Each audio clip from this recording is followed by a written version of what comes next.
Hello people, अस्सलाम वालेकुम। I hope you all are fine. तो आज हम आपको एक ऐसे मुस्लिम मुल्क की सैर करवाएंगे जिसकी सारी ज़िंदगी सिर्फ जंगों में गुजरी। हर किसी ने इस पर कब्ज़ा करने की कोशिश की, लेकिन कुछ अरसे बाद ही इसको शर्मिंदगी से जाना पड़ा। अब अफ़गानिस्तान ऐसा क्या करने जा रहा है कि इसकी तकदीर बदलने वाली है। पाकिस्तान से अफ़गानी क्यों नफ़रत करते हैं? अफ़गानिस्तान के अब तक के हालात का ज़िम्मेदार कौन है? इसके अलावा बहुत से ऐसे हक़ाइक़ जानने की कोशिश करेंगे जो आपके लिए बिल्कुल नए होंगे। चलें इन सब सवालों का जवाब जानने की कोशिश करते हैं माई टिप्स बुक की इस वीडियो में। वीडियो शुरू करने से पहले तमाम नए आने वाले दोस्तों से रिक्वेस्ट है कि मेरे चैनल को ज़रूर सब्सक्राइब करें और बेल आइकन के बटन को ज़रूर क्लिक करें ताकि मेरी हर नई आने वाली इन्फॉर्मेटिव वीडियो सबसे पहले आप तक पहुँचे। निकलते हैं अफ़गानिस्तान के एक शानदार सफ़र पर। इस मुल्क का ऑफिशियल नेम है इस्लामिक रिपब्लिक ऑफ अफ़गानिस्तान। इस मुल्क की कुल आबादी 4 करोड़ 33 लाख है। के लिहाज से अफ़गानिस्तान दुनिया के 36वें नंबर पर आता है। इसका कुल रकबा 6,52,000 मुरबा किलोमीटर है, जो दुनिया के 41वें नंबर पर आता है। अफ़गानिस्तान एक लैंड लॉक्ड कंट्री है। इसके जनूब और मशरक़ में पाकिस्तान और इसकी शुमाली सरहदें वस्ती एशिया के ममालिक तुर्कमानिस्तान, उज़्बेकिस्तान और ताजिकिस्तान से जाकर मिलती हैं, और इसके मगरब में ईरान वाक़ई है। इस मुल्क के सिर्फ 24% लोग शहरों में रहते हैं और 76% लोग गाँव में रहते हैं। अफ़गानिस्तान के दारुल हुकूमत का नाम काबुल है, जो इस मुल्क का सबसे बड़ा शहर भी है। इस मुल्क के लोग सबसे ज़्यादा खेती बाड़ी करते हैं और यही इनका ज़रिया आमदन है। क्योंकि यहाँ बहुत अरसा जंगें रही, इसी वजह से दुनिया की बड़ी कंपनियाँ कम ही यहाँ आती हैं। तकरीबन 80% लोग खेती बाड़ी करके अपना गुजर बसर करते हैं। इस मुल्क की करेंसी को अफ़गानी कहते हैं और अफ़गानिस्तान में रहने वाले लोगों को अफ़गान कहा जाता है। इतने साल जंगों में रहने वाले मुल्क की करेंसी पाकिस्तान और इंडिया से ज़्यादा मजबूत है। एक अफ़गानी पाकिस्तानी 3 रुपये 91 पैसे के बराबर है और इंडियन 1.18 रुपये के बराबर है। अफ़गानिस्तान का कौमी खेल बुज़कशी है। कहते हैं ये खेल अफ़गानिस्तान के लोगों में बहुत ज़्यादा मशहूर है। इसमें 2 टीमें बनती हैं और तमाम खिलाड़ी घोड़ों पर सवार होते हैं, बकरी को पकड़ने के लिए जाते हैं और पकड़ने के बाद एक दायरे में रखते हैं। देखने में ये खेल बहुत ख़तरनाक है। इस मुल्क की कौमी ज़बान पश्तो और दोड़ी है। 99% आबादी मुसलमान है, जिसमें 85% सुन्नी मसलक से ताल्लुक़ रखते हैं और 15% लोग शिया मसलक के ज़्यादा आबाद हैं। दुनिया की सबसे पुरानी ऑयल पेंटिंग का आगाज़ भी अफ़गानिस्तान से हुआ। कहा जाता है कि इस पेंटिंग का आगाज़ 7वीं सदी ईस्वी से हुआ। इस मुल्क में तालीम की शरह 36% है।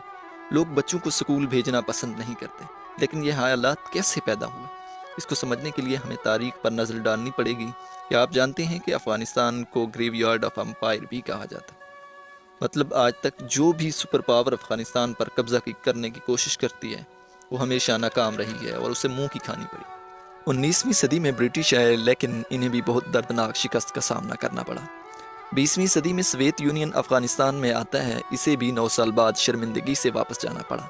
इन 9 सालों में अफ़गानियों ने इसका डट कर मुकाबला किया। 21वीं सदी में अमेरिका आया और इसको भी मुंह की खाना पड़ी। अगर इससे पहले तारीख़ पर नज़र डालें तो ये कोशिश सिकंदर आज़म ने भी की, बादशाह अकबर ने, शाहजहां ने, चंगेज़ खान ने और राजा रंजीत सिंह ने। कहा जाता है कि अफ़गान लोग इतनी मुश्किलात पैदा कर देते हैं कि जो भी कब्ज़ा करने आता है इसे यहाँ से जाना पड़ता है। 19 अगस्त 1919 को बरतानिया से अफ़गानिस्तान ने आज़ादी हासिल की। अमानुल्लाह खान और अंग्रेज़ों के दरमियान रावलपिंडी में एक मुआहदा हुआ, जिसके बाद अफ़गानिस्तान को आज़ादी दे दी गई। आज़ादी के बाद खाना जंगी का आगाज़ हो गया। कबाइल ने रूस को सपोर्ट किया और कुछ ने बरतानिया को सपोर्ट किया। जब पाकिस्तान बना तो ज़ाहिर शाह अफ़गानिस्तान का बादशाह था। ज़ाहिर शाह ने अपने कज़न दाऊद शाह को अपने मुल्क का वज़ीर आज़म बनाया हुआ था, जिसने रूस और भारत से अपने अच्छे ताल्लुकात बना लिए थे, लेकिन इसे पाकिस्तान से बेइंतहा नफ़रत थी। इस वक्त अफ़गानिस्तान वाहिद मुल्क था जिसने पाकिस्तान की आज़ादी को तस्लीम नहीं किया था। अफ़गानिस्तान नहीं चाहता था कि ये पाकिस्तान और अफ़गानिस्तान का बॉर्डर बने, क्योंकि पाकिस्तान और अफ़गानिस्तान में बहुत ज़्यादा पश्तून आबाद हैं। ये आपस में रिश्तेदार भी हैं, इसलिए अफ़गानिस्तान ये इलाका भी हासिल करना चाहता था। 1963 में दाऊद खान से इस्तीफ़ा ले लिया गया।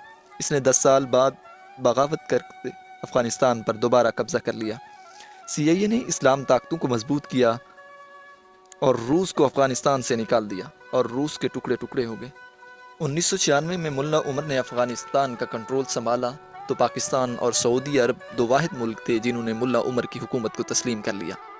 لیکن امریکہ نے 9/11 حادثے کے بعد اسامہ بن لادن کے نام پر افغانستان پر قبضہ کر لیا، لیکن آخرکار ان کو بھی افغانستان سے جانا پڑا۔ اب دوبارہ طالبان کی حکومت قائم ہو گئی۔ دنیا میں سب سے زیادہ افیم کی کاشت افغانستان میں کی جاتی ہے اور اس کاشت پر کوئی پابندی عائد نہیں۔ اس لیے طالبان کی حکومت سے پہلے بہت وسیع پیمانے پر اس کی کاشت کی جاتی تھی کہ اس کا استعمال صرف نشے میں ہی نہیں بلکہ بہت سی ادویات میں بھی ہوتا ہے۔ دنیا میں موجود سب سے بڑا بودھا اسٹیچو افغانستان میں موجود ہے۔ 2001 میں بہت سے اسٹیچوز کو توڑ دیا گیا تھا۔ یہ ملک کافی مشکلات اور جنگوں میں رہا ہے، لیکن افغانستان کھانوں کے حوالے سے بھی بہت فیمس ہے۔ ان کا ناشتہ سب سے زیادہ مشہور ہے۔ یہاں کے لوگ جلیبی کھاتے ہیں اور ساتھ دودھ پیتے ہیں۔ کہا جاتا ہے کہ یہاں کے لوگ دن کا آغاز دودھ جلیبی سے کرتے ہیں۔ اس کے علاوہ دمبے کا گوشت بہت کھایا جاتا ہے جو دمبے کی چربی سے ہی تیار کیا جاتا ہے۔ اس ملک میں بہت سے ہسٹوریکل سائٹس بھی موجود ہیں جن میں بدھاس ٹیمپل، بلو موسک، کابل، جلال آباد، مزار شریف۔ کیا آپ جانتے ہیں کہ افغانستان میں رہنے والے لوگوں کا ماننا ہے کہ حضرت علی کی قبر افغانستان کے شہر مزار شریف میں موجود ہے۔ مسجد کو بلو موسک بھی کہا جاتا ہے، لیکن اللہ بہتر جانتا ہے کہ اصل قبر کہاں موجود ہے۔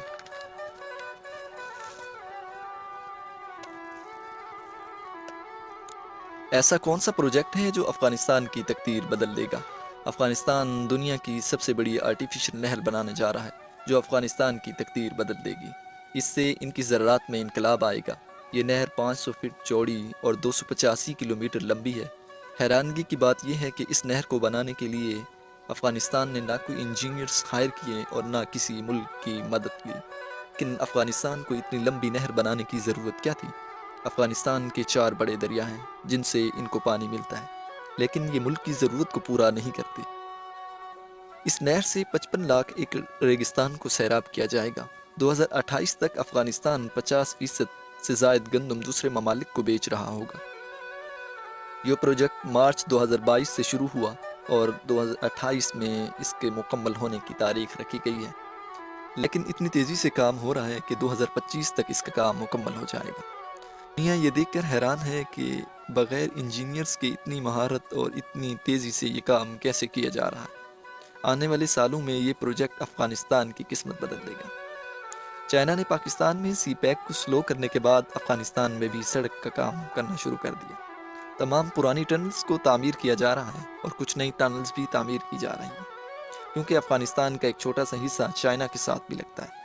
چائنا افغانستان سے ہوتا ہوا ایران، اس کے بعد یورپ کی منڈی تک رسائی حاصل کر لے گا۔ اس سے سی پیک کی اہمیت کم ہو جائے گی۔ اس راہداری کو ووہان راہداری کہا جاتا ہے۔ یہ ایک طرح سے چائنا کا بیک اپ پلان، کیونکہ چائنا جانتا ہے کہ پاکستان پر امریکہ کا اثر و رسوخ رہتا ہے، کو بند بھی کروا سکتا ہے۔ اس لیے چائنا بیک اپ پلان کے لیے ووہان راہداری پر کام شروع کر چکا ہے۔ دوستو، یہ تھی ہماری آج کی ویڈیو۔ آپ کو ہماری ویڈیو کیسی لگی کامنٹ میں ضرور بتائیے گا۔